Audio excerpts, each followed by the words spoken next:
I don't feel alone. We just settled in and it already feels like home. You're listening to the Feels Like Home podcast with Mike Throne and Marty Ford. Hey guys, this is Marty, and this episode of the Feels Like Home podcast, Mike and I sat down and really had a discussion about what this podcast was going to be about. Like, what are some of the subjects we're going to tackle? What are some of the things that we are passionate about individually and together, and just discover those things and like find out if anybody would really sit here and listen to us talk for the exorbitant amount of time. But we hope that you take something from this and look forward to our future episodes and have a listen. So we're both like stupid busy people and don't really have time to do a podcast. So I'm interested in the reason why you wanted to do a podcast. I mean, you were like a David Crowder song. You were like pursuing me. And I mean, I don't mean that in a bad way. Like, I feel like I was hesitant to do it because I'm so busy. But you kind of were all in from the beginning and really wanted it really bad. And I don't want to say you talked me into it. Like, I finally got where you're at. So why was it important for you to do that? So I think it goes back to maybe the beginning of our friendship. If you want to go clear back, I think our friendship was one built on music and our faith. Right. And because of that, we found ourselves like desiring to go see live music together, just because we just love that and we love to talk about it and the whole process of making music and what artists go through. I feel like we had so much in common when we would talk about those things and the road trips. Like, we would just have these amazing conversations and I would leave going, gosh, I feel smarter because of that conversation. They're just like what we both brought to the table. And I had a million ideas of, I love to think about projects and doing different things. And I just kept coming back to this podcast about, I feel like maybe it would be fun to let other people in on those conversations we have in the car on the way to, to go see Mumford and Son or whatever show 3 it was. 3 hours to Louisville. When we probably should have gotten a hotel room and got the next day off of work.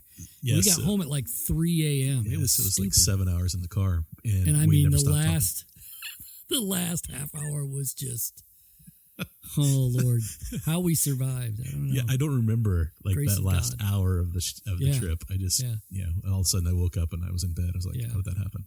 But what amazing time in the car, just tackling all kinds of things, getting to know each other better. Yeah. You sharing your history with me. I'm sharing, the things that formed me as a person and how we ended up, on a journey together, really as friends and acquaintances and how we met. And it's fun to explore those things. Yep. But then the more we talked and the deeper we got to know each other, we got past all the personal story and started talking about things like about town, about Chillicothe and what was happening. And, that just planted that scene in me going, Mike is the right person, just because I felt like our chemistry was there. Mm-hmm. But again, it goes back to those original conversations. I'd walk out of that conversation going, you help form my perspective. You help change my perspective. And I just have a crap ton of respect for you and your opinion. So I felt like that was important. Why would anybody else want to listen to our conversations? That's probably the next question you'd ask. I mean, well, I don't know that I'm going to ask that because I'm afraid that the answer is they don't. But you're probably right. We'll find out, I guess. Well, yeah. I mean, I think part of the reason why I got where you were going on the podcast was because I feel the same way. I feel like and I think what really brought to home for me was, so Marty and I are part of this group of guys that gets together and watches Monday Night Football. And it's like, it fluctuates. It could be 3 people. It could be 10 people. It could be, if there's a crazy night, it's like 12, 15 people. and we were, for a long time, we were meeting downstairs at a mutual friend of ours in his basement. And sometimes it's a little cramped, but it works. He's got actual riverfront stadium seats. It's a fantastic space for this. So, and so then, we've done this for years, and it's actually a church life group at First Wesleyan. And of course, last year, it was completely different. We actually went to a place that was a lot bigger. There were fewer guys. I would say, what do we have, 6-8 people? At the most. And so there was a really amazing thing that happened in that group this year. And I think you picked up on it real early. We would watch football and then forget about the game. And the really cool conversations that we had around race and politics and life in this town, and to me, and just other things, and it branched off, and every once in a while it would have something to do with football, right. But just what was going on with the pandemic, everything, right? And we have people that drift in and out of that circle sometimes. That's the beauty of that group. It really is. And so, seeing that happen to me was an indicator that the conversations that people have are real, and they are meaningful, and they can be helpful to other people. And so what evolved for me was, because I agree with you that the conversations that we have, look, 35 people could listen to this thing and 34 of them could not get anything out of it. But for the one, maybe there's something there, right? So, and I don't know, we'll see where it goes. But I just felt like, to me, it was worth the risk and worth the time and effort to say, all right, how do we do this? And if we're going to do it, let's make it about the conversations that we normally have and keep it that way. Yeah. I think that's a great plan. We have great conversations. I agree with that. Why not let other people in on them and let them, and there's risk there, right? There are people that will listen to something that we might say, and, they may get upset or they may disagree. I don't know that it matters that much. I mean, I don't know if you're like this, but I'm a person that has developed a bigger, thicker skin because of, I spent over 25 years in the news business. So like you have to kind of have a little bit, especially at the end, you had to be really thick skinned. So I don't let what people say about me necessarily impact me a whole lot, but I do take it in. Sure. And so there's a risk in doing this, and maybe somebody listens and doesn't agree, but I'm okay with that. I don't necessarily have to. It's kind of like Michael Scott said on The Office one time, I don't have to be liked, but I do need to be loved. So yeah, we can always squeeze in an Office reference in some way or another. Yeah, I think that going back to the men's group and some of the conversations we had, they were important conversations for me personally to have during this time when we were watching everything that was going on TV, and I had a million questions for myself, and then talking to my kids who are young adults, and they have different opinions than I do about some of these things, and I wanted to be open to hear what they were saying and help maybe me understand better. And then I would walk into men's group on Monday night, and we would have this amazing conversation, very timely, about what was going on. Lots of different guys in the room. Yeah. And everyone shared. You didn't have anybody that kept to themselves and let the conversation happen without them. Everyone was invested in that conversation, and it was just beautiful to be a part of and watch. And I know that it formed me. I mean, I've changed some of my opinions and my feelings towards certain aspects of our society just because of those conversations. Yeah. It's amazing. Yeah. I mean, from my input and then what got poured into me from that group, I feel like I gained a better understanding of different people in different time frames of life, in different social or like just vocations. I mean, there's a lot of different people in that group. And so, I think I look at things sometimes in my eye of I've had a pretty easy, pretty good life. I don't make any bones about that. I'm not somebody that had a lot of struggle in their life, but I do have struggles. And I think hearing from people that had physical struggles, emotional struggles, I think is really, really interesting. I think the pandemic brought out a lot of things for people. And I think one of the things that I think it either made you more of a person that wanted to be around people, or it pushed you further away. And those two things sometimes can be a little dangerous. And I think for me, I'm still just desperate to be around people. And that's why I'm willing to wear a mask and do it all and do all the protocols, because if it gets me around people again, especially in 25,000 people groups sweating while we listen to some band outside at Forecastle or Nelsonville or something like that, I'm down. Like whatever we got to do to get there, let's just do it. Right. Yeah, I think that the pandemic has been a time of self-discovery for lots of people, right? Probably most everyone has found out something about themselves that maybe they didn't recognize or know, or it was just such a part of them that they didn't pick up on it, right? Maybe they weren't as self-aware as maybe they thought. But like one of the things that came out of it for me was a similar thing. I realized how busy I love to be. I fill my life with things to keep me on the go because I don't do idle very well. Yeah, me either. And I know that about you. Yeah. So I know that we're very similar when it comes to... You should see me at the house. I'm just like always picking up things and cleaning up things. It's probably annoying to everybody else.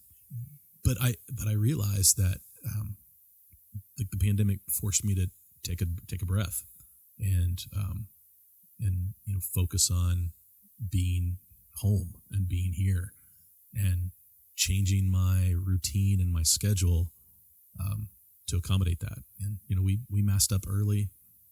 Jen and I and the family, we're newly empty nesters, and which has been an interesting thing. We go to work, we come home, we fix dinner, we watch TV, we take a walk around the neighborhood. I felt like for months that was our routine every single day, and that's just not who I am. Yeah. But I think I hopefully pulled some healthy things out of that little bit of isolation, and understand that maybe I shouldn't fill my schedule so full. So it was healthy. Yeah. As healthy as being in a pandemic can be. Yeah. You mentioned about people that maybe became self-aware. The things that I get concerned about is the people that really have missed out on really the lessons that could have been learned. Because I feel like there were a lot of people that didn't realize they'd been given a gift. I mean, it's hard to be locked in a house with my 3 kids, and they're all 10 and under, and they're loud and they're rambunctious.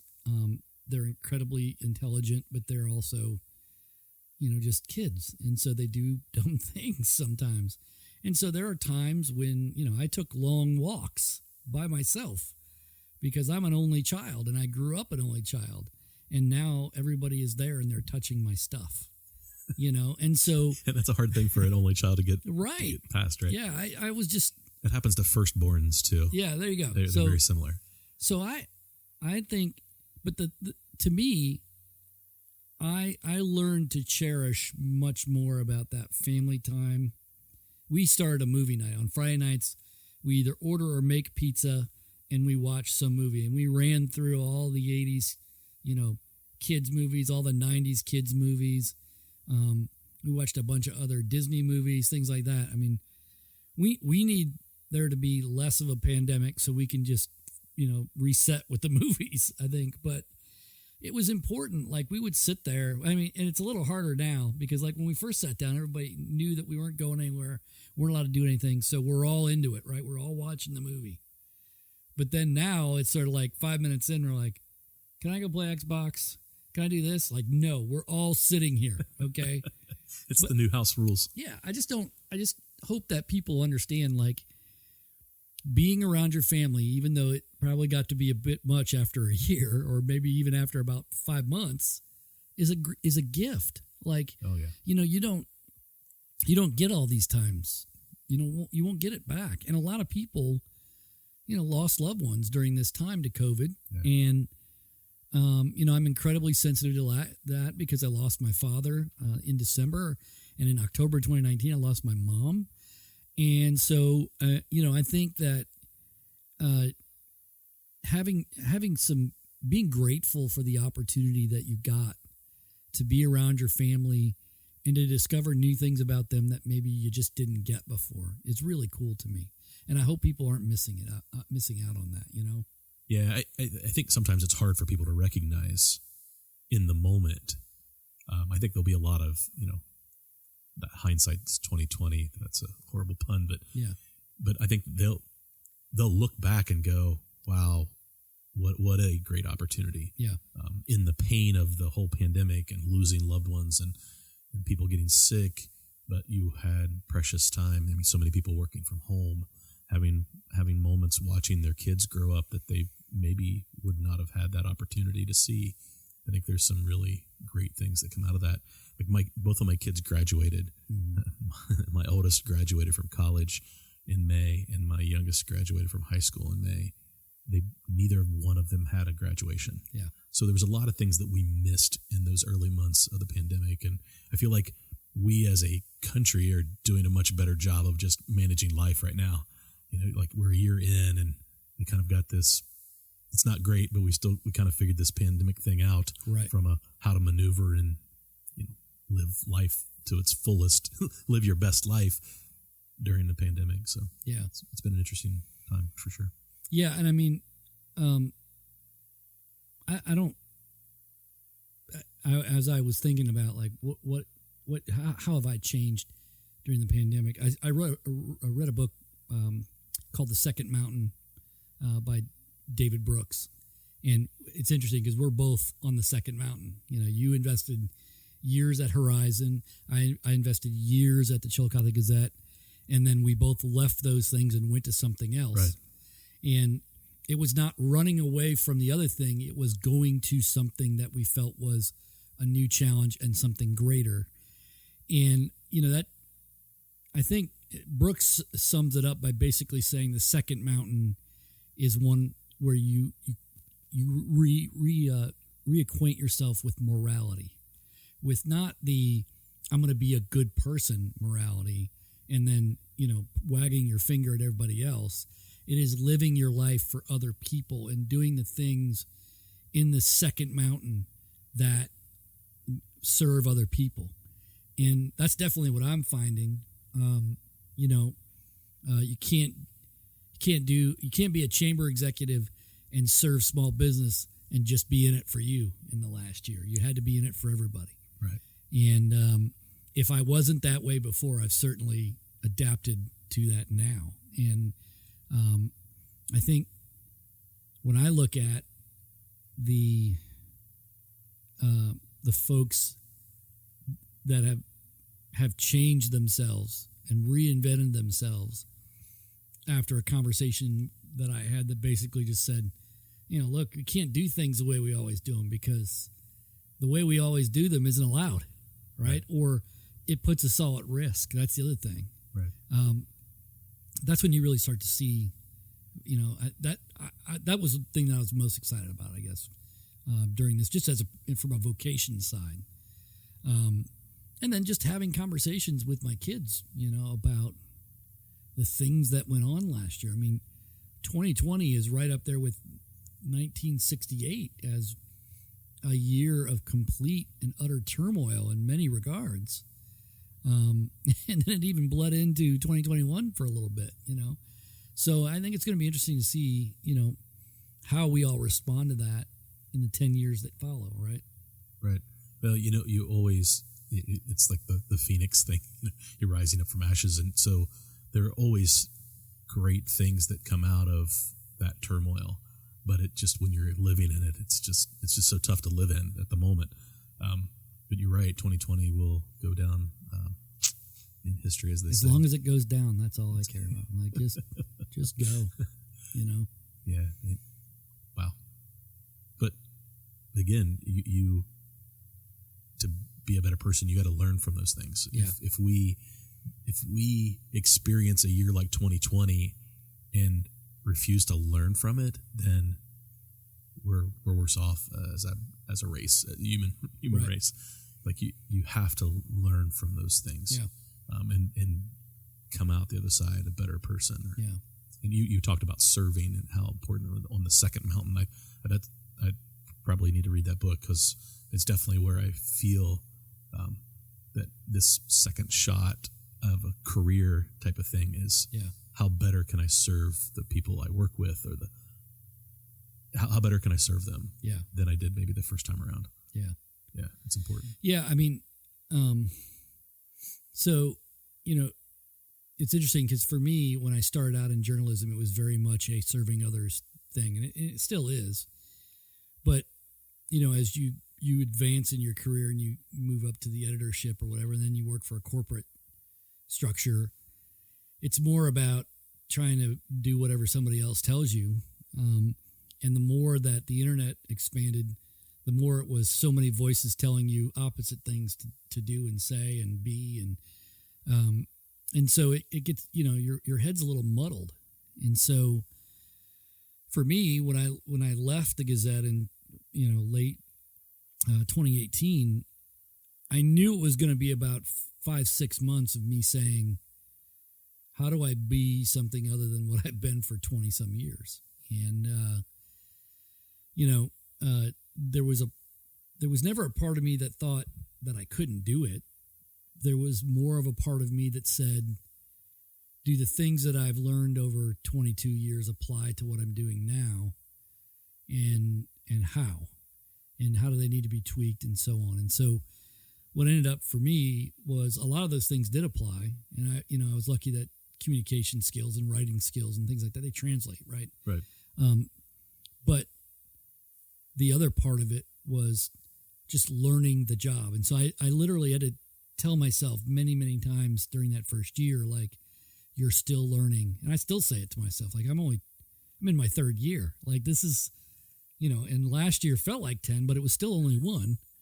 So, you know, it really is, at some point in time, you have to say, okay, I'm still new at this, and I'm still learning from other people that have done this for a lot longer than I have. You know, I have a lot of talks with my colleagues in other areas because many of them have been in this business for a decade or more, some 2 decades. And like, none of us ever saw what was coming in 2020, but we're all trying to figure out how we look now. So talking to each other, and that's something that I've always liked to do. I've always been a type of person as a manager that I wanted to work collaboratively. I didn't want to just dictate to people what to do. I mean, there's times you have to do that. Sure. But I wanted to, you know, I still rely on the people in my room more to help me make decisions than I rely even on my own inner voice. Because I think once you get in your inner voice, you're only listening to yourself at that point. Right. And it's an echo chamber. I love being a part of a team, and I think that's kind of what you're talking about. Like, there's a moment in time where you have to delegate and do those things, especially if you're managing people.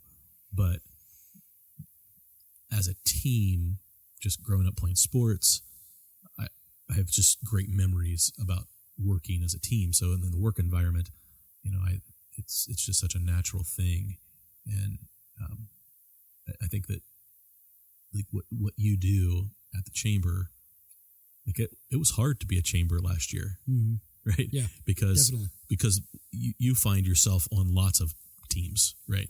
You're an advocate for small business and downtown business, and trying to do some economic growth, and all those things kind of, you know, fall to you. So you find yourself on a lot of teams, and it was hard to be on a team this past year. Yep. I think about where I'm at the bank. We didn't work from home like so many other people do. And then, I talked to a couple friends that they've been home since last March, working. Like, we've had to be creative to work as a team. Right. Last year, Zoom and Microsoft Teams and those types of apps really grew because of the need to be able to be away, but yet be near and together. Yeah. I haven't had an in-person board meeting. I sit on 2 different boards for over a year now. Yeah. Yeah. We just haven't been able to meet in person. Yeah. So gotten really good at Zoom meetings. Yeah. And I know you have too. Yeah. Oh yeah. I mean, so when we got shut down, we did a Microsoft Teams meeting every morning at 9:30. And then we would, depending on how that meeting went, I would send out an email at like 1:00 and say, hey, do we need to regroup and do another one at the end of the day? And it was rare when we did them, but they were always valuable when we did. And that first 42 days, I think, I did a newsletter every day. And I tried to make it meaningful. And I knew when it was done, it was I couldn't make it meaningful anymore, But it was hard to do every day. But I've gotten so much feedback about that from people, hey, that was great that you did that, because literally I needed somebody to make sense of what the people on the screen were telling me, because I just didn't know how it applied to me and, what it meant for me. Because, and a lot of people said it kept me from going into a hole, Sure. That's great. That's good to hear.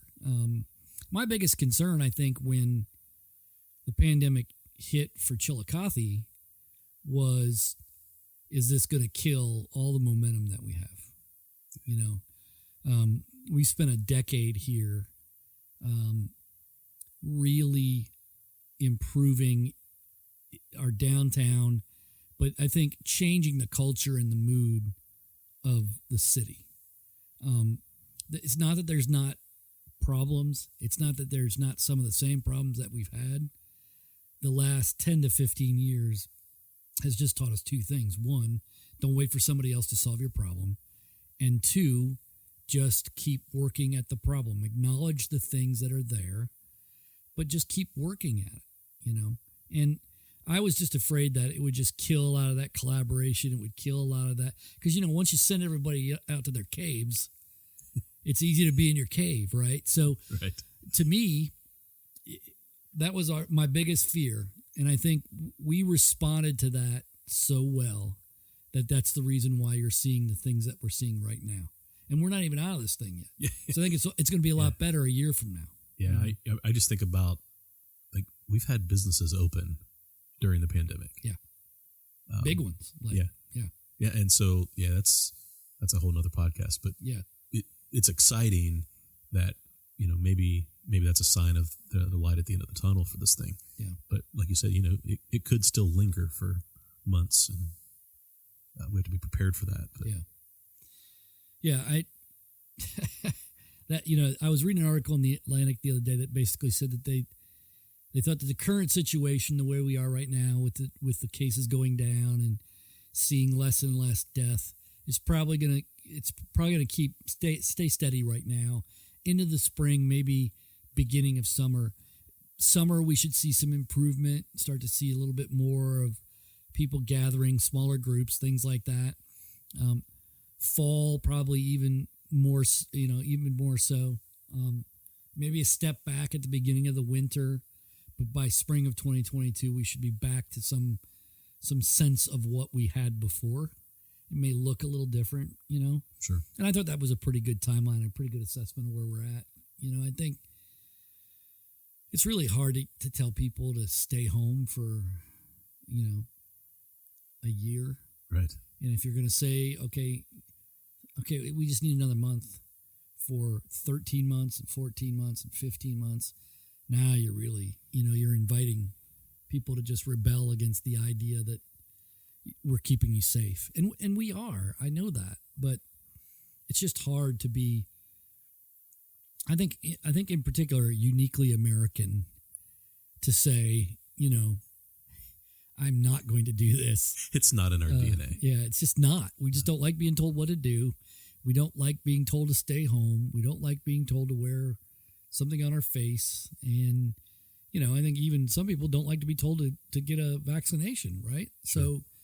So I'm hopeful that trend will hold, and that article ends up being very, full of foresight, because it would be good for us to say that summer of 22 is going to look a lot better than summer of 2020, right? Right. So, Yeah. I mean, almost anything looks better yeah. than summer 2020. It was such a weird time because you were just trapped in beautiful weather, and you felt like you couldn't leave your house. So, yeah. Yeah. I watched every Mets game last year. Every one. And there wasn't anybody in the stands. Yeah, nobody in the stands. Just a weird atmosphere. I saw it. You probably saw it at soccer games too. Like, Oh yeah.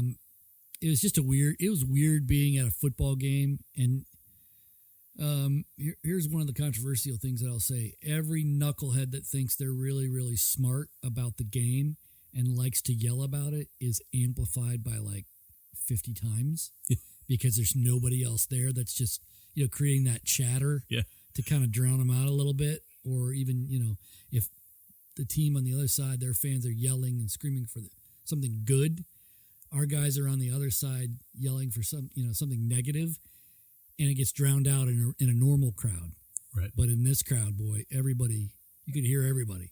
I would love to go back and see the stats of how many apologies that the networks had to because of things that were overheard on the microphones. I mean, especially like NFL games and in college football games, even like watching college basketball now, like the things that you're catching on the mic, you never even heard, even if they were right next to the mic because of just the crowd noise and just that lack of crowd.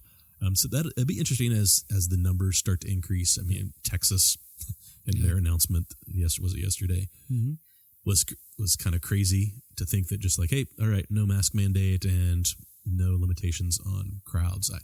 I'm not sure that I'm there personally yet, but I'm kind of excited that the Reds said, hey, we're going to have certain percent, 25% or whatever, 30%, whatever the outdoor venue, and then from like the theater, like those venues, like for live music, and I sit on the Civic Theater board, and like it's been a struggle for us to try to figure out how do we do live theater when we can't have anybody, and we have a small theater, so you go 15% of a theater that seats 100 people. That's 15 people that can come watch your show. And so the news this week, we open up some live, tickets, so we can go up to 25% now. So like, hey, we added, 10 more tickets to the show. Right. But when we're excited about it, but yeah, it's kind of hard to wrap your mind around sometimes. But I mean, it's in an effort to keep us safe. And I get it. I'm not questioning that. It's just, it's like, we've been doing it for a year.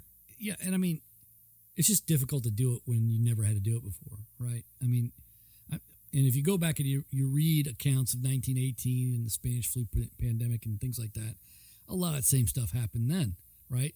There, people refused to wear masks. There was an uproar around it, but I think the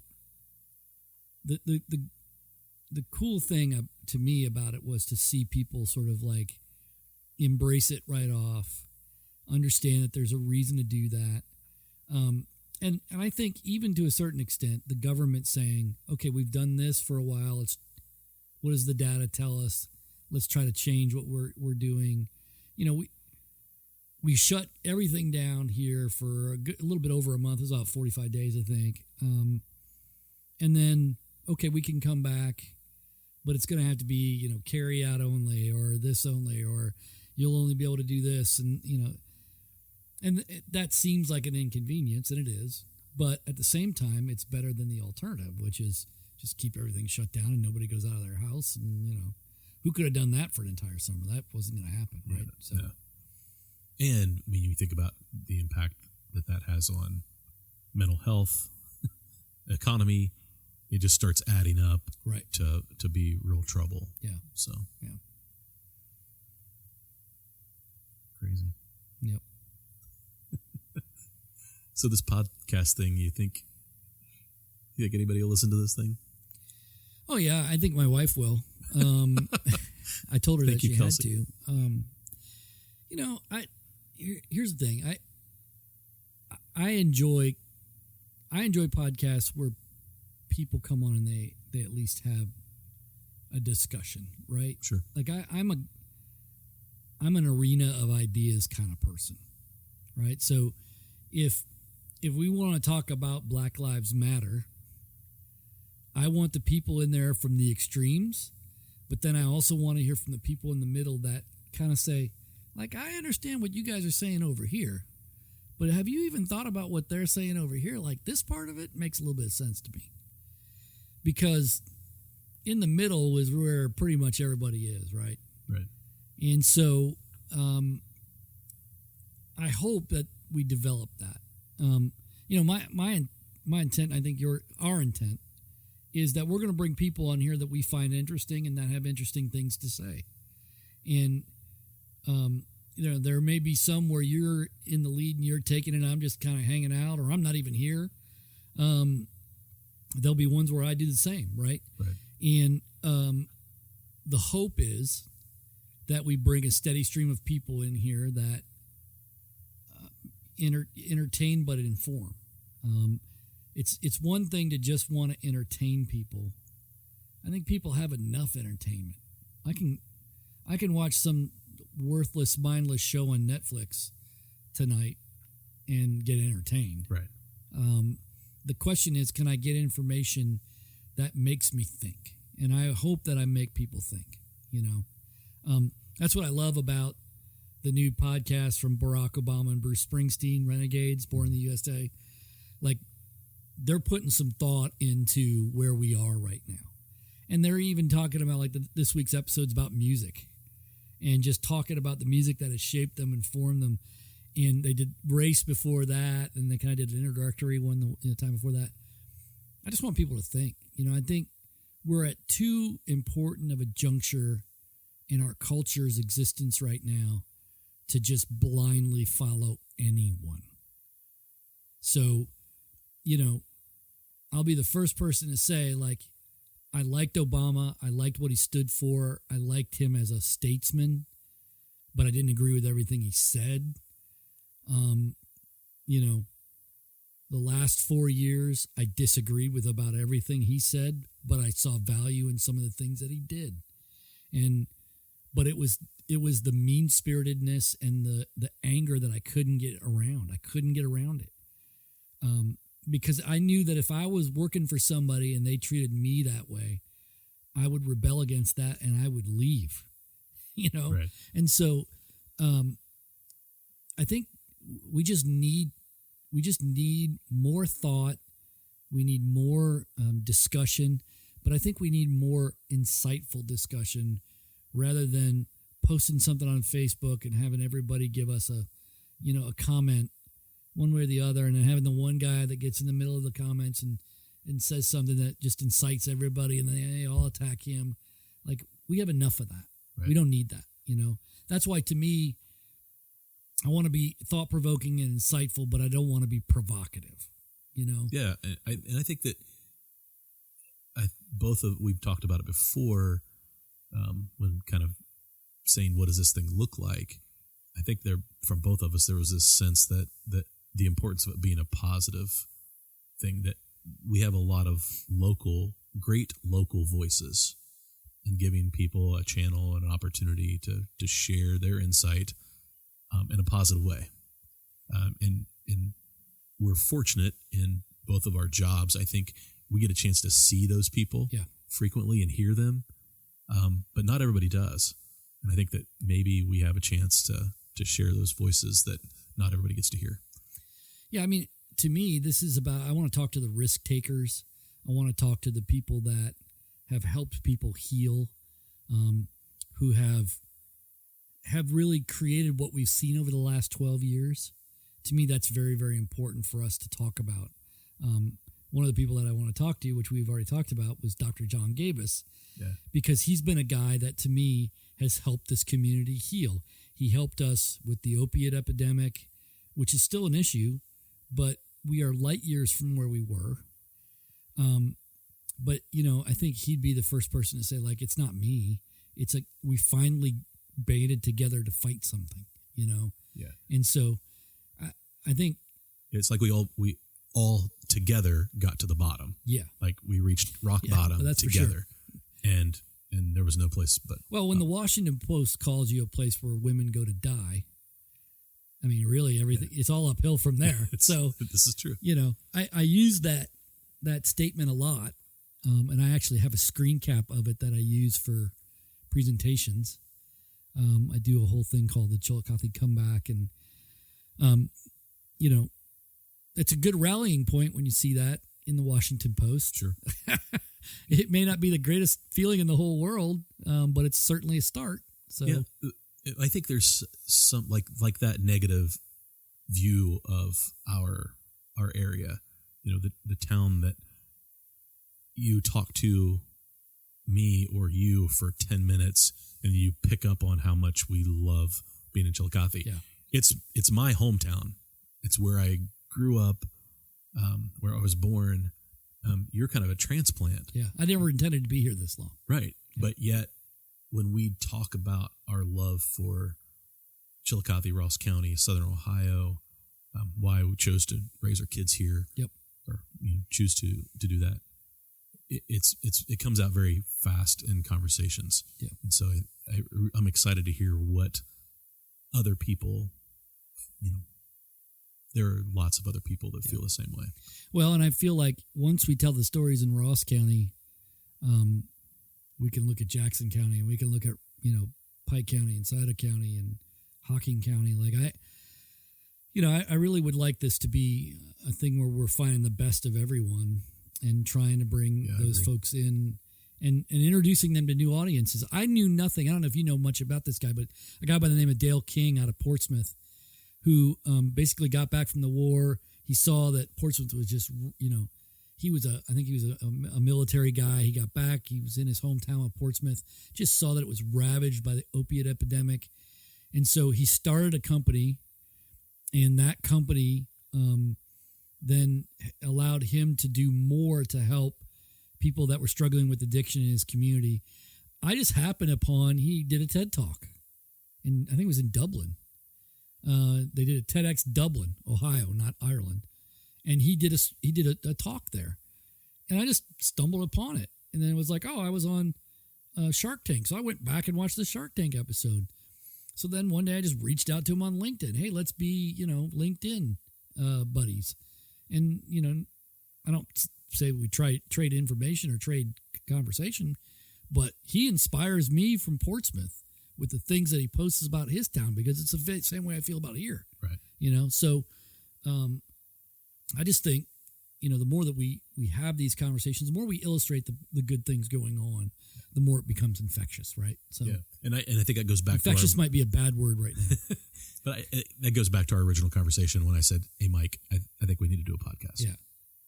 That was the idea from the beginning, was providing a platform that we could celebrate all the great things that we get to see that not everybody sees. Yeah. Sometimes they're kind of behind the scenes, and we want to celebrate those. And this maybe gives us an opportunity to do that. Yeah. Yeah.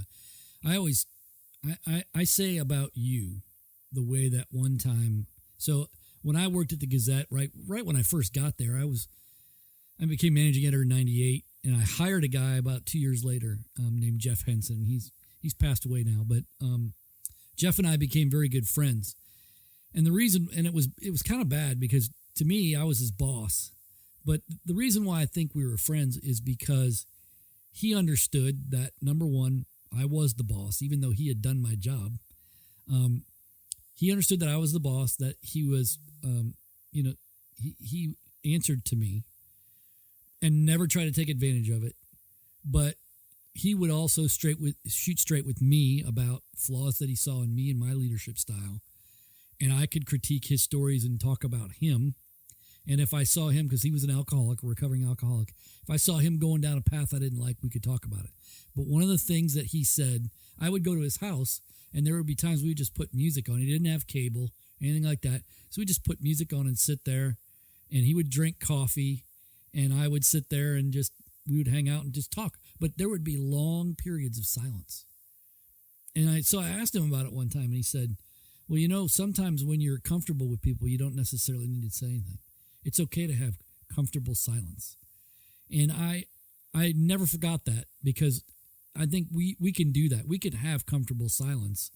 It's the things in between there that I want to try to capture. Sure. And, I think that the more we do this, the better we're going to get. All the people that do great podcasts, they all listen to the sound of their own voice the first time and hated it, and probably thought, there'll be 5 people, that'll listen to this, and 3 of them are my grandparents and my mom. Right. But they initially, were bad, then they got better. So, I'm going to give myself plenty of room to fail, and then, just keep tweaking and make the changes that we need to make, Yeah, I'm excited for it. Yeah, me too. I look forward to it. So I think it's got a shot at. Have we decided on a name? Well, I mean, because I feel like we did, and I actually said the name out loud to my wife today, and she loved it, which scared me a little bit. That's great. Well, we bounced around the same subject, right? Like we both put a list of like, hey, here's some possible names, and I think we were kind of hitting all around it, and then it just kind of came together. I think when we both said it. So I don't know how long we want to go, but I want to I want to tell the story of kind of like how we got that's great. The theme and then the name, because they're one and the same. Sure. Okay. So this was is it 2 years ago? Was it 19 that we went to the show? It was Mumford at Nationwide. Was it 18 or 19? It was 19. It was 19. Yeah, it was the Delta Tour. Yes. So we got tickets to this show, and then I had an extra ticket left, right? Right. So this is the other thing. My memory gets fuzzy about 6 months after things happen, so I may need you here. So Marty and I have a friend now. I'm going to call him a friend, even though we don't really talk.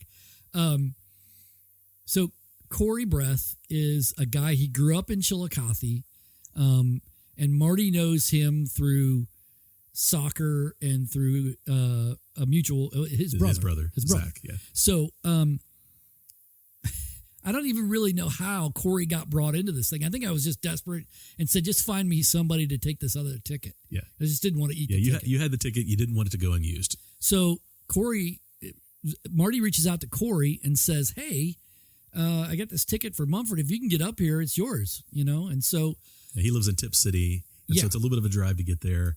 And I knew his love for Mumford, and I knew that he probably young, getting ready to have his first child, that he probably wasn't.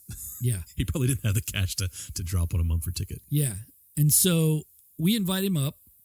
He comes up, and just a quick side note, witnesses a very horrific car accident on the way up, I believe, right? Yes, he did. To the point where he was a little shaken when he first got there.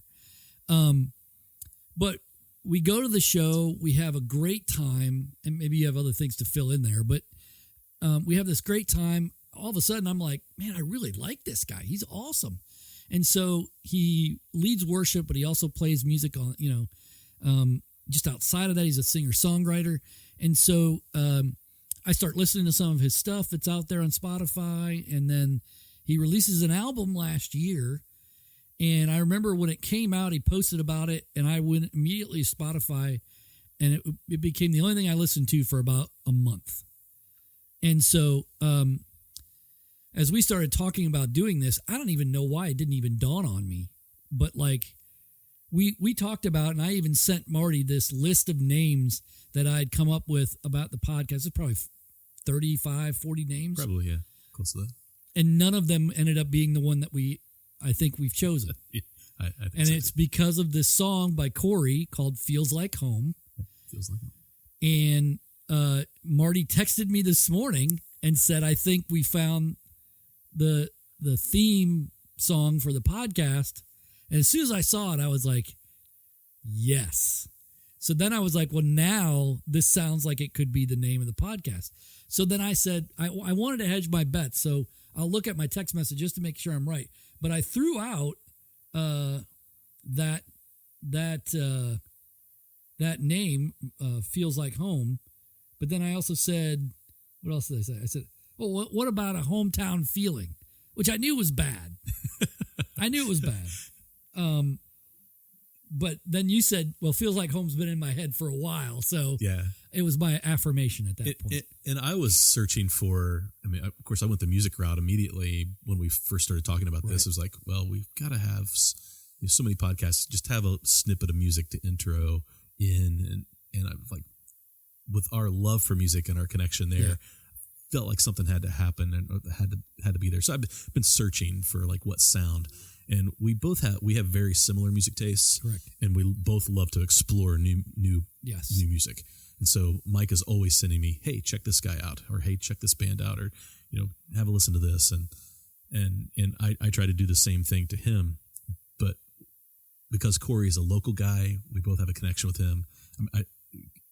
Corey's fantastic. He came over one day out on the porch, and we just did a little YouTube video of singing "Need to Breathe" song. And his brother Zach texted me. He's like, "You guys need to do that more. That was just really, really fun." Yeah. And so that connection, I thought, I'll reach out to him and see. After our discussion this morning, I'm like, I'll send him a message and see if he's interested in jumping in on this thing. And so he immediately was like, "I'm in 100%.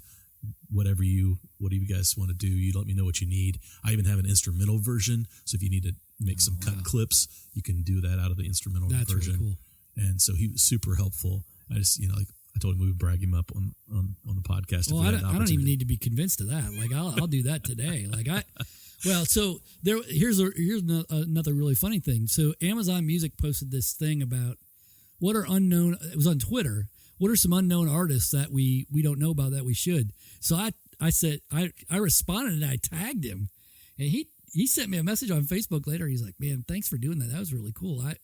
I don't look at myself that way, but it's nice to see that other people do." Yeah. So, Yeah, he's such a humble guy. And and I think that he would admit that maybe he wasn't so, I've always felt like he has been, but I think I've seen a lot of growth in him over the last, 6, 8, 10 years, since I've known Corey. But like to see how excited he was, one, for us to be interested in his music and using that.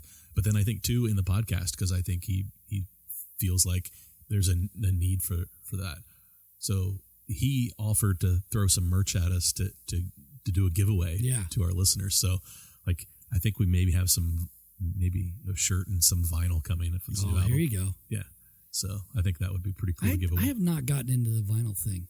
Everybody else around me has. So man, if you go upstairs, we got the record player and we listen to vinyl all the time. Now my oldest daughter, super into vinyl. In fact, we buy her, like, whenever I go someplace, like old record shops or whatever, I try to find, especially she loves 70s, ABBA, Fleetwood Mac, stuff like that. So, like, if I find something and it's fairly cheap, I'll just go ahead and get it, but it's funny. But yeah, I mean, look, the more I think about it, the more things have just really come together right now, right? So, our commitment to the people that will listen is this: we're gonna be here.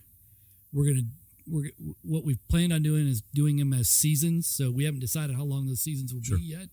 Maybe we'll do 10 to 16 of these things and say we're done for now. Go back and regroup, and then come back later with another new season and make it better or make it less or make it more. I don't know. We'll see how it goes. But and we'll listen to feedback that people have. If there are things that people have ideas for us, we're not so egotistical that we'd. Yeah, I mean, it's hard to have ego about something you admit that you're not. You're a novice at, right? So we are definitely not pros for sure. So I'm excited about this. I think this is it's a great opportunity to bring everybody else in on our conversations, to spotlight some really great things that are going on around us all, and to maybe even ask some tough questions about where we're going and how we might get even better than where we are right now. And so I think if we're able to achieve that, I'll be happy at least. And if the 10 of you that are listening are happy, then we'll go there each and every week, right? So that's right. That's good stuff. Yeah, but we're both all in to making a run at it. So yeah, and whatever a season looks like, we'll put a season of this together and go from there. Yeah, absolutely. Let's go. Let's do it. All right. Thanks for listening, everybody. Well, thank you. I'm already humbled that you got this far.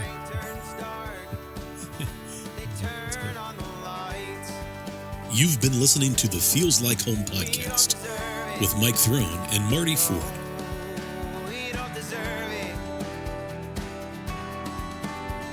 It feels a little strange, but I don't feel alone. We just settled in and it already feels like home. Feels like home. Feels like home.